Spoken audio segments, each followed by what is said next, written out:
venit să mă filmezi pe mine? Da, singura dată a dat tablou cu toate goale. Și pe Gabi? Uite, ieși și pe terasă afară, fără treabă. Du-te la altă masă. Ce, unde te duci, bă? Mă duc să fac un șușu. Du-te la sauna Ilda, du-te la sauna Ilda, du-te la sauna Ilda. Zic că te la sauna, Ilda. Bine că ce faci, bă?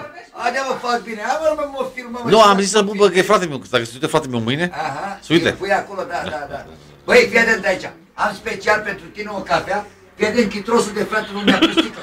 Bă, ce mă, în locul meu acolo. Uite unde a pus sticla. Ia tu mâna de acolo. Băi, normal sticla trebuie să stea pe o masă, că așa e la Constanța, nu? Ei, frate, tu a pus chitrosul de aici, mă. Bă, da, mă, dar stă la rece, că e lângă margine, mă. Da, stă la rece, Băi, noi te pupăm și să dorim sănătate, fericire, bucurie, să ne vedem cu bine, frate. Așa, ia. Când te mai hotărăști să vii și tu în Finlanda? Hai să trăiești, la mulți ani. Să trăiești. Dă-i cu stânga, cu dreapta.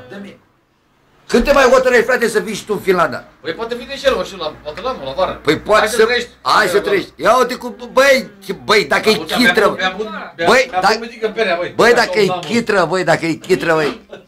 Băi, dacă e chitră, hai să dea Dumnezeu sănătate. Puneți, mă, și un pahar de coniac. Băi, dar e culmea, mă, băiatul ăsta. Hai, te-am pupat. O duc să pun pe YouTube, să ne vezi. Și noi. Și noi. Dă încoace. Dă să pun pe YouTube. Baftă, spor la muncă. Te pupăm.